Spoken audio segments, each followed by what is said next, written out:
Welcome back to Key Philosophies.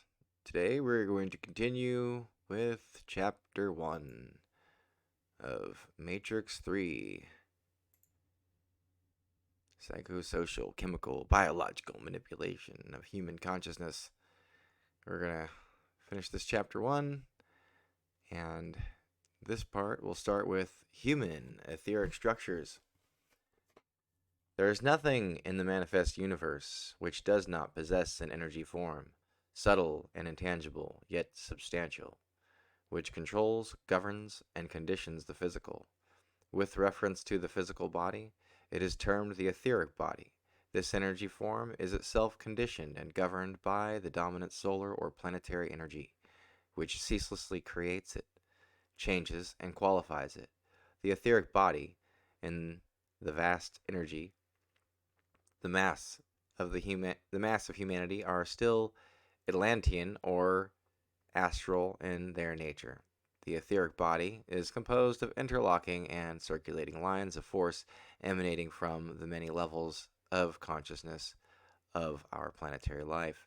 These lines of energy and this closely interlocking system of streams of force are related to 7 focal points or centers to be found within the etheric body. Each of these centers are related to certain types of incoming energy when the energy reaching the etheric body is not related to a particular center. That center remains passive. When it is related to the center, when it is related and the center is sensitive to its impact, then that center becomes vibrant and receptive and develops as a controlling factor in the life of the man on the physical plane. The dense physical body is held together by and is expressive of the energies which compose the etheric body. These energies appear to be of 2 types: the energies which form through interlocking lines, the underlying etheric body as a whole, and in relation to all physical forms, this form is qualified then by the general life and vitality of the plane on which the dweller in the body functions, and therefore where his consciousness is normally focused. Another type of energy is the particular energies by which the individual consciously chooses to govern his daily activities. As attitude, attainment, and comprehension shift to higher levels, the etheric body will be constantly changing and responding to newer energies. The etheric body interpenetrates, underlies, and occupies the entire physical organism. It extends beyond the physical form and surrounds it like an aura. According to the point in evolution, will be the area which the etheric body covers beyond the outside of the physical body. It may extend for a few or many inches.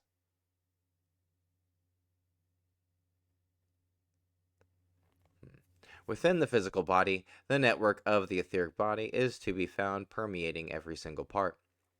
It is particularly associated at this time with the nervous system, which is fed, nourished, controlled, and galvanized by its etheric counterpart.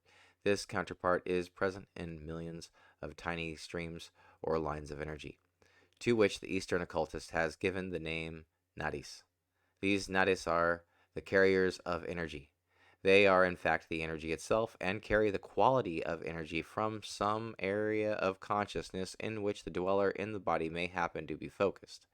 According to the state of consciousness and the psychic state of awareness, so will be the type of energy carried by the nadis, passing from them to the outer nervous system.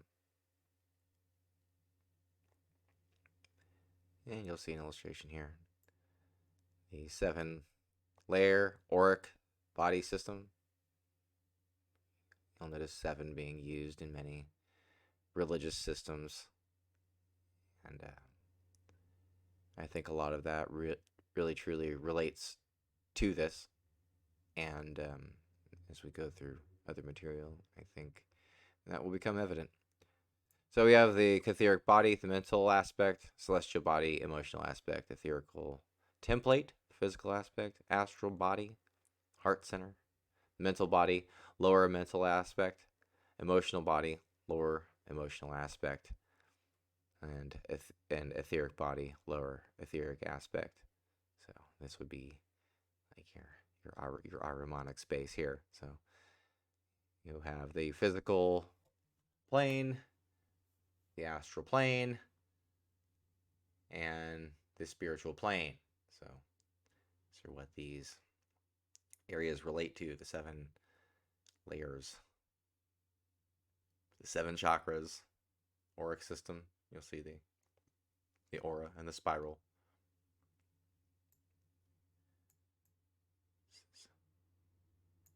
Like Taoist teachings. Montauk Chia.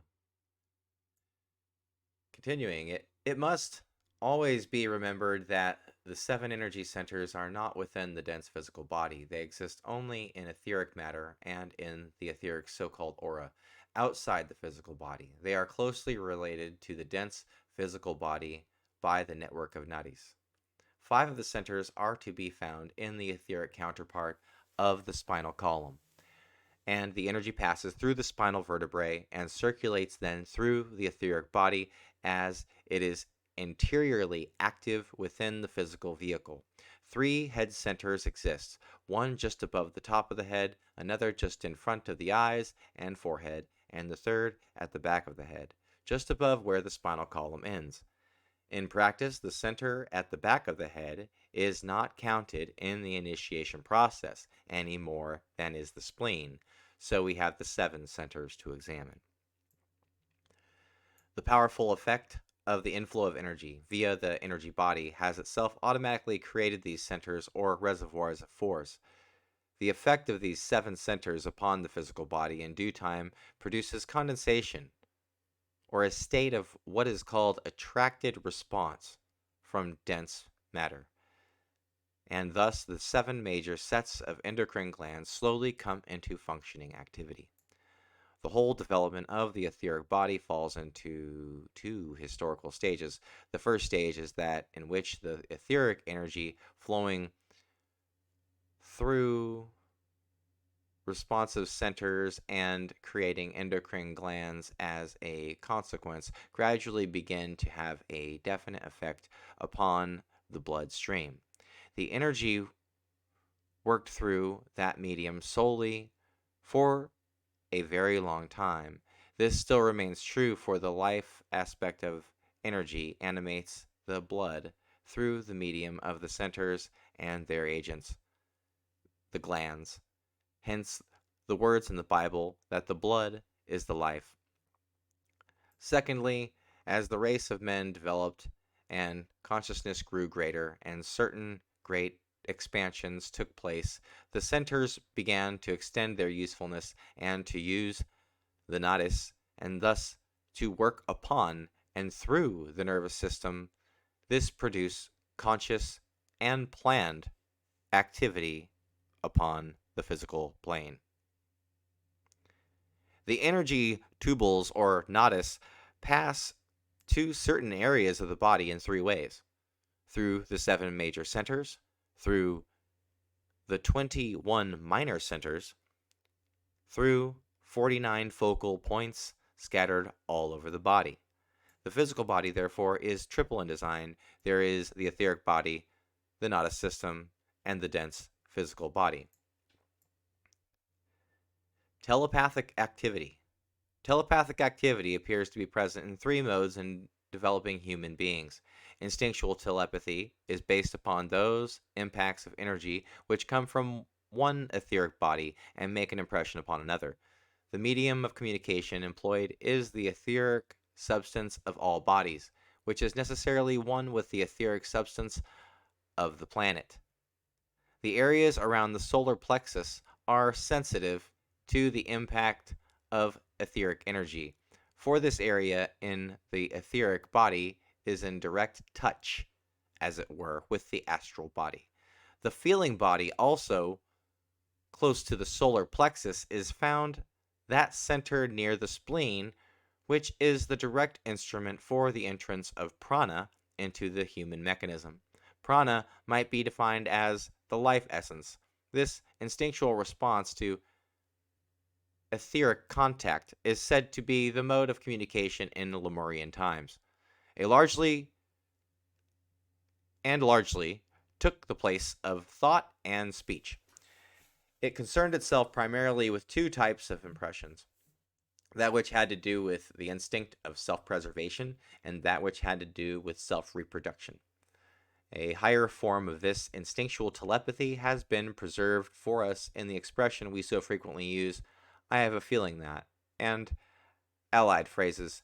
These are more definitely astral in their implications and work through astral substance, using the solar plexus area as a sensitive plate for impact and impression. This astral, not etheric, sensitivity or feeling telepathy, also basically the Atlantean mode of communication, and involved, finally, the use of the solar plexus center itself as the receiving agent. The emitting agent worked, however, through the entire area of the diaphragm and was as though there appeared a gathering of outgoing waveforms in that part of the human vehicle. The relatively wide area from which the information was sent out acted as a large general distributor. The area which received the impression was more localized, involving only the solar plexus. The reason for this can be found in the fact that in the Atlantean days, the human being was still unable to think, as we understand thinking. The whole lower part of the body, in the sense difficult for us to grasp, was given up to feeling. The communicator's one thought contribution was the name of the recipient, plus the name or noun form of that which was the idea to be conveyed. This embryonic thought winged its way to its goal, and the powerful feeling apparatus of the solar plexus received it and drew the feeling impression there. Drawing on the communicator, it is this process which is pursued when, for instance, some mother feels that some danger threatens her child or that something is taking place in connection with her child. Instinctual telepathy will often manifest in two ways. It will be from the solar plexus to solar plexus between two people who are ordinary, emotional, governed by desire, primarily centered in the astral or animal bodies. In addition, it will be between such a solar plexus person and another whose solar plexus center is functioning actively, but whose throat center is also active. This type of person registers in two places, providing that the thought sensed and sent out by the solar plexus person has in it something of mental substance or energy. Pure feeling or entirely emotional emanations between people necessitate only solar plexus contact. Intellectual telepathy has also been referred to as sympathetic telepathy, which involves a sense of immediate understanding, awareness of events or apprehensions of happenings, and identification with personality reactions. The entire process involves the lower aspect of the universal mind as an agent. Mental telepathy. Today, instinctual telepathy communication is still the major expression, but at the same time, mental telepathy is becoming increasingly prevalent. The throat center is primarily involved where mental telepathy is concerned. There is also sometimes a little heart center activity and always a measure of solar plexus reaction. Hence our problem. Frequently, the communicator will send a message via the throat center, and the recipient will still use the solar plexus. Mental telepathy is the rapport established between minds. It also includes the telepathic response to current thought forms and thought conditions in the world today. Mental telepathy could also be termed the interplay of transmitted thought. It is related to the higher aspect of the universal mind, to the intelligent will. Straight mental telepathy is one of the highest demonstrations of the personality. It is in the nature of a bridging faculty, for it is one of the major steps towards a higher impression. It always presupposes a relatively high stage of mental development. A strong desire to achieve success in telepathic work and the fear of failure are the surest ways to offset fruitful effort. In all such work as this, an attitude of non attachment and a spirit of don't care are of real assistance.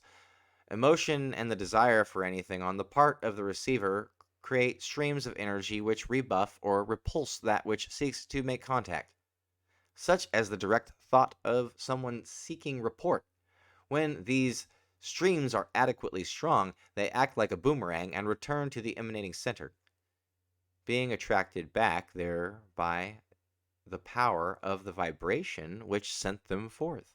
In other words, intense desire to make a satisfactory impression will attract the outgoing back again to the transmitter.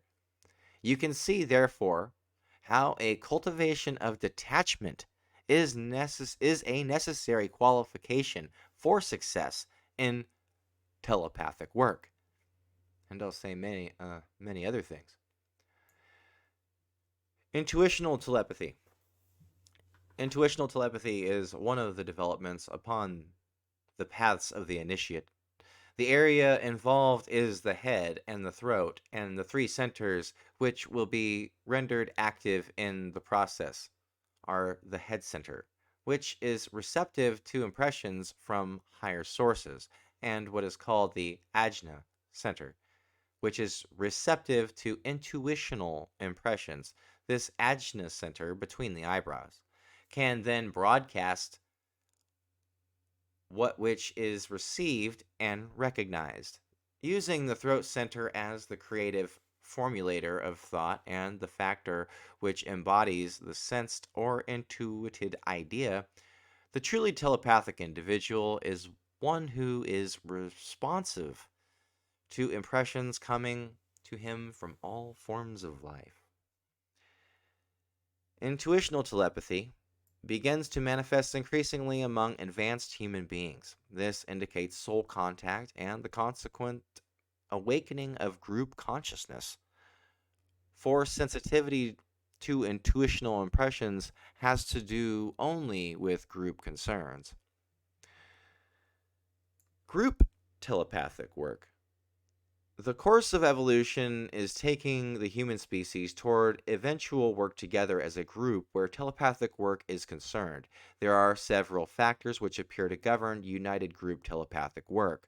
First, it is essential as a member of a group that is evolving in consciousness and working on telepathic levels that you acquire faculty in tuning in on each other with deepest love and understanding, that you develop impersonality so that when a brother tunes in on what he perceives is a weakness or a strength, it evokes in you no reaction that could upset the harmony of the group. The discovery of what is perceived as a weakness should produce only the evocation of a deeper love. If individuals cannot tune in on each other with ease after long periods of close relationship, how can they, as a group, tune in on some individual or some group of individuals unknown to them in their personalities? Secondly, constant effort must be carried forth to bring about a group love of such strength that nothing can break it, and no barriers rise up between you to cultivate a group sensitivity of such a quality that your diagnosis of conditions will be relatively accurate, to develop and unfold a group ability to work as a unit, so that there will be nothing in the inner attitudes of group member which could break into their carefully established rhythm.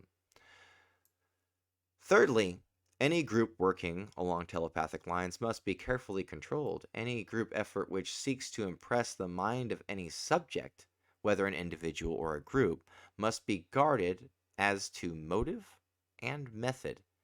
Any group endeavor which involves a united applied effort to effect changes in the point of view, an outlook on life, or a technique of living must be utterly selfless, most wisely and cautiously undertaken, and must be kept free from any personality emphasis, any personality pressure, and any mental pressure, which is formulated in terms of mental belief, prejudice, dogmatism, or ideas. The result of all true telepathic work and rightly directed effort to impress a subject will be to leave him with a strengthened will to right action, an intensified interior light as astral body freer from the idea of glamour, and a physical body more vital and purer. The potency of a united group activity is powerful. The occult aphorism that energy follows thought is either a statement of truth or else a meaningless phrase. The induction of telepathic states by ingestion of substances. Several years ago, it was rumored that some companies in Canada had produced a substance which, if ingested, gave individuals telepathic abilities. This was reported in 1990 in The Leading Edge in some detail. Obviously, the Canadian government stopped the company from continuing business. There are, however, natural substances that are reported to enhance telepathic ability, and one of those substances comes from the woody vine known as ayahuasca, which is found in Brazil. The vine contains a number of alkaloids and psychoactive properties, one of which has been called telepathin, because it seems to turn those around you into glass, so that you can see through their bodies and read their minds. Lyall Watson, author of Beyond Supernatural, tried it and vouches for this apparent effect. And most interesting thing about ayahuasca is that it appears to have chameleon qualities. It is a door which opens a variety of landscapes, connecting an individual to information sources in the animal kingdom. Telepathic sensitivity. Telepathic sensitivity should be and always is a normal unfoldment when the individual is correctly oriented and completely dedicated. If it is a forced process, then development does not occur correctly. Where the individual on a path of conscious initiation is concerned, release from the constant consideration of personal circumstances and problems leads inevitably to a clear mental release. This then provides areas of free mental perception which make the higher sensitivity possible. Sensitivity to impression involves the engineering of a magnetic aura upon which the highest impressions can play and come into the mind. This magnetic aura, as it were, begins to form the first moment a contact with the soul is made. It deepens and grows as those contacts increase in frequency and become eventually a habitual state of consciousness. Areas of sensitivity appear to pass through three stages. First, sensitivity to impression from other human beings. Secondly, sensitivity to group impressions. The passage of ideas from group to group. The individual can become a receptive agent within any group of which he is a part, and this sensitivity indicates progress on his part. Thirdly, sensitivity to hierarchical impressions from consciousness on higher levels. The mental aura develops rapidly once an individual takes his own development consciously in hand, or once the polarization of the personality is upon the mental plane.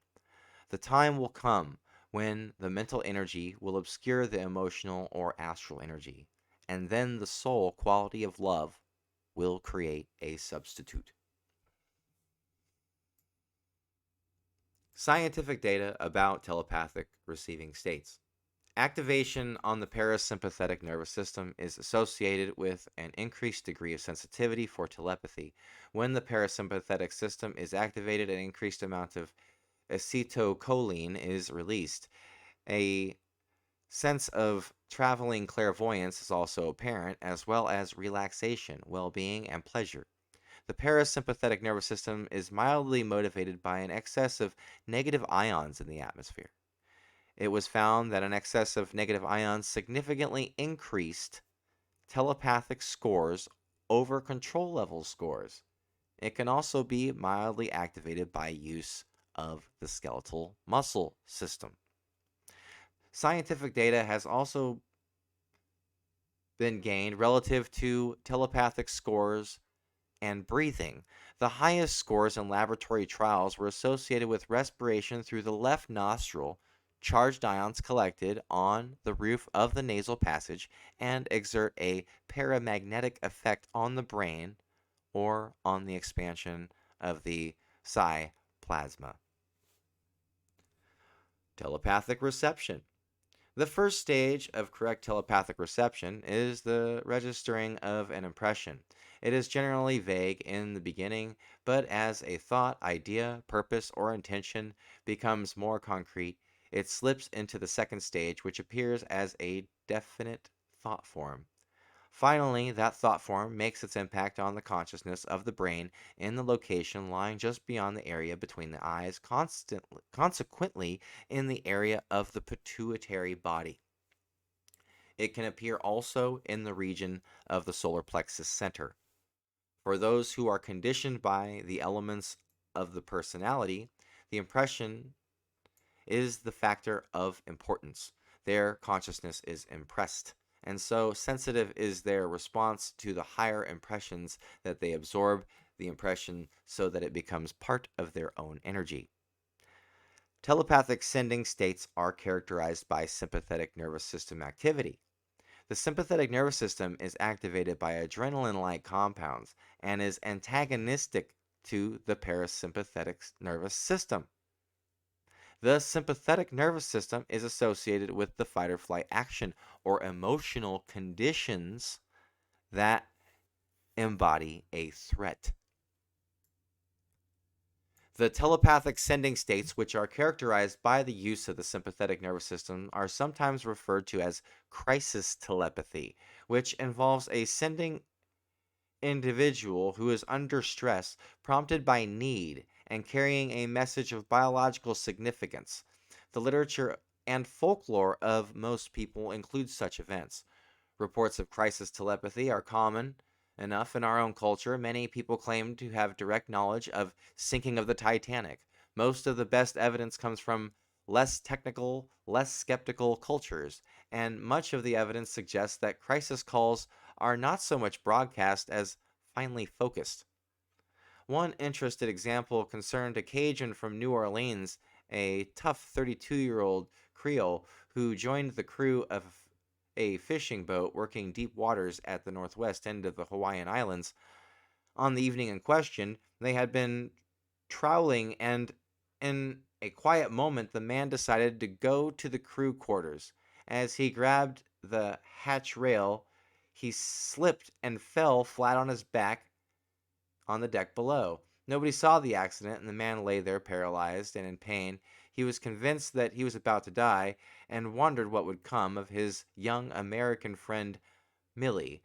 He noticed that the time was 9:12 and then passed out. On the main island, 600 miles away, Millie was visiting the home of the boat's captain, passing the evening in a little social embroidery. The wife of the skipper was a full blooded Samoan who was intent on her needlework, chatting away cheerfully until she felt what she later described as a blow at the back of her head. She slipped semi conscious into the floor, and when she could speak, said something very bad has happened on the boat. And then she added, "It isn't Bill, her husband." When Millie looked at the clock at the wall, the time was 9:14, and was not until the early hours of the following morning that the Coast Guard called to tell her that the Creole had been landed in Kauai with a broken back and was being flown home. One aspect of this case is that the sender was a man from a culture which, at least unconsciously, allows for things as this crisis telepathy to happen. The message was intended for a woman whose upbringing made her less receptive, and when she proved unresponsive, it appeared to have been rerouted to another person nearby who was only indirectly involved. but whose cultural background and perceptual set made her more sympathetic. Once again, it seems that these things are goal oriented and not only independent of distance, but also indifferent to route and means. It is only results that matter. There have been cases where several species have worked together in a telepathic manner. J.B. Ryan and Duke University noticed such a case and called it a team effect. In a series of tests on the California beach, Ryan buried a number of small wooden target boxes at random under 4 inches of the sand that was floated with 12 inches of water as the tide came in.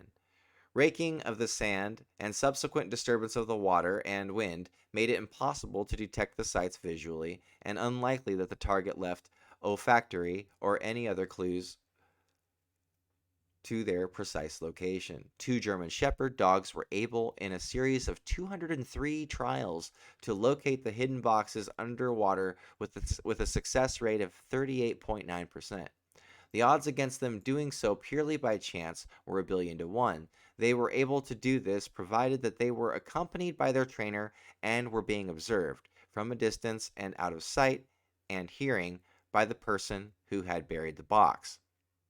The book Kinship with All Life also relates cases where there is a functional interaction between humans and other species. Factors for successful telepathic work. Successful telepathic work is dependent upon the following factors. First, that there are no barriers existing between the receiver and the broadcaster. Such barriers would be a lack of love or sympathy, criticism, and suspicion. Secondly, that the broadcaster is mainly occupied with the clarity of his symbol, with the word or thought, and not with the receiver. A quick glance towards the receiver, a momentary sending forth of love and understanding, is sufficient to set up the report, and then attention must be paid to the clarity of the symbol. Thirdly, let the receivers think with love and affection of the broadcaster for a minute or two. Then let them forget that person, the personality. A thread of energy linking receiver and broadcaster has been established and exists. Fourth, let the receivers work with detachment. Much interference and blockage to thought forms is caused by the receiver producing thought forms and ill-regulated mental energy. Physical theories of how telepathy works. Psi-plasma theory. One interesting theory that was put forth about telepathic interaction was that the flow of information needed something to flow on. The theory of a psychic plasma or psi-plasma was put forth in the early 1960s by Adrija Puharich. He reasoned that the body, through the behavior of the high potentials contained within the nervous system on a miniature scale, some as high as 3.6 million volts, generated a change in the gravitational constant in the field surrounding the body, a low field in the sending party, and a higher than normal field in the receiving party, permitted within the direction vector created by the intent and thought a flow of information between the two people. It was a very interesting presentation of data that had a lot of scientific and mathematical basis. 2. The holographic theory. Telepathy is a function of the holographic nature of the structure of the universe. Charles Tart, a professor of psychology at the Davis campus, University of California, did some experiments with hypnosis which indicate a deep holographic interconnectedness between life forms. Tart found 2 graduate students hypnotized each other in turn and found that they both went into an altered state in which they both found themselves in the same hallucinated reality. The reality consisted of a beach and an unearthly beauty. The sand sparkled like diamonds, and the sea was filled with enormous frothing bubbles. The shoreline was dotted with translucent crystalline rocks pulsing with internal light. The 2 graduate students set about exploring their newfound world, swimming in the ocean, talking between themselves, and studying the glowing rocks. When Tart questioned them about their apparent silence, they told him that in their shared world they were talking. A phenomena Tart feels involves some kind of paranormal communication between them. In sessions after these two students continued to construct various realities, and all were as real, available to the senses, and dimensionally realized as anything as they had experienced in their normal waking state. Various worlds constructed in these cases are perfect examples of holographic realities, three-dimensional constructs created out of interconnectedness, sustained by the flow of consciousness, and ultimately as plastic as thought processes that generated it. The realities were three-dimensional, but the space was reportedly more flexible than the space of what people ordinarily experience, and sometimes took on an elasticity the two students had no words to describe. Human consciousness may not be the only thing that participates in the creation of reality fields. Remote viewing experiments have shown that people can accurately describe distant locations even when there are no human observers present at the location. Similarly, subjects can identify the contents of a sealed box randomly selected from a group of sealed boxes and whose contents are therefore completely unknown. This means that we can tap into reality itself to gain information. Consciousness pervades all matter, and meaning has an active presence in both mental and physical worlds. Remote viewing can be looked at as resonance of meaning conveyed from object to mind. In this view, consciousness comprises and includes anything that can generate, receive, or use information. Thus, animals, viruses, DNA, machines, and so-called non-living objects may have all the prerequisite properties to take part in the creation of reality. What must be grasped is that all that is ever present. What we are concerned with is the constant awakening to that which eternally is, and to what is ever present in the environment. The aim must be to overcome the undue concentration upon the ephemeral ground of daily life which characterizes most people. The intense preoccupation with interior states or moods, and the lack of sensitivity which characterizes the mass of humanity. Many great teachers have spoken of a time when nothing secret would remain hidden, and when all secrets would be shouted aloud from the rooftops. The growth of telepathic and psychic abilities will eventually tend to strip humanity of the ability to transgress each other without being known for their transgressions. As the race achieves increasingly a mental polarization through a developing attractive power of the mental principle, the use of language for the conveying of thoughts and communication will fall into disuse. According to some sources, it will take about 500 more years for the race to become consciously telepathic. Telepathy, then, could be viewed as the seed of future racial potency and ability. It is a process which proceeds through a medium of telepathic groups and telepathic people, and through the medium of scientific investigation. This also involves the building of the thought form which will accustom the race to the idea of telepathic work. It is, in the last analysis, the seed of masterhood. Well, I think that concludes chapter 1. Later, we will get into chapter 2, natural fields and physics. That will be fun. Well, if you have any comments, stories, ideas, I'd love to hear them in regards to what we just talked about. Thank you for joining me. Have a great night.